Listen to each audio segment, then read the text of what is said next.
सुदामा बचपन में कृष्ण के हिस्से का चना खा जाते हैं, जिस कारण वो दरिद्र हो जाते हैं। इस कथा का पूरा प्रसंग जब आप सुनेंगे तब आपका मन सुदामा के लिए श्रद्धा और प्रेम से भर जाएगा। वास्तव में यह बात उन दिनों की है जब श्री कृष्ण और सुदामा गुरुकुल में पढ़ते थे और गुरु माता ने सुदामा और कृष्ण के लिए चने का पोटली तैयार करके रखी और सुदामा को दे दी, जबकि कृष्ण उस वक्त आए नहीं थे, वो कहीं खेलने चले गए थे।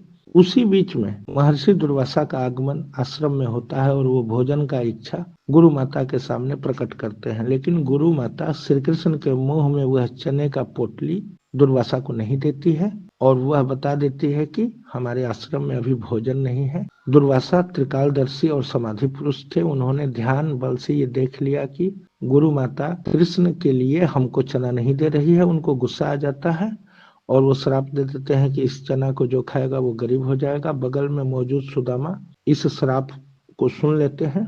कृष्ण के आने के बाद गुरु माता उनको भी चना देती है। अब वो लोग लकड़ी काटने के लिए जब जंगल जाते हैं तो जाने वक्त ही सुदामा जी कृष्ण के भी हिस्से का चना और अपने भी हिस्से का चना अपने पास रख लेते हैं, क्योंकि उनको तो पता था कि कृष्ण अगर इस चने को खाएंगे तो दरिद्रता का सामना करना पड़ेगा। कृष्ण के प्रेम में सुदामा उस चने को खा जाते हैं और श्री कृष्ण के द्वारा जब उस चने को मांगा जाता है तो सुदामा बता देते हैं कि मैंने दोनों चने खा लिए, मुझे ज्यादा भूख लगा था। कृष्ण सुदामा के प्रति उनके मनोभाव को समझ जाते हैं और चूंकि श्री कृष्ण तो परमात्मा है, वो भी ध्यान से ये देख लेते हैं अपने योग बल से कि सुदामा मुझे श्राप से बचाने के लिए ऐसा कर्म किया है। तो खैर सुदामा की परीक्षा भी ईश्वर के सामने हो जाती है और श्री कृष्ण के प्रति उनके अटूट समर्पण का पता भी श्री कृष्ण को लग जाता है। लेकिन महर्षि दुर्वासा के श्राप को कृष्ण काट नहीं सकते हैं, क्योंकि परमात्मा खुद प्रकृति के नियम से बंधे हुए हैं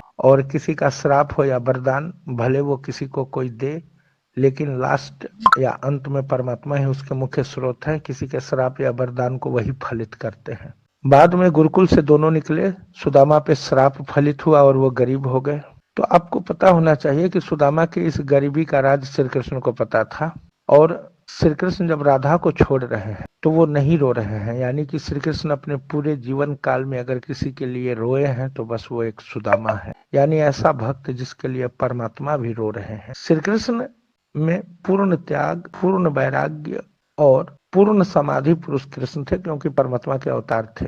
उसके बावजूद भी श्री कृष्ण अपने भक्त के लिए रोते हैं। तो इस तरह से आप सुदामा के समर्पण को समझ गए होंगे और आप ये जान भी रहे हैं कि श्री कृष्ण अगर किसी के लिए रोए हैं अपने पूरे जीवन काल में तो वह सुदामा है।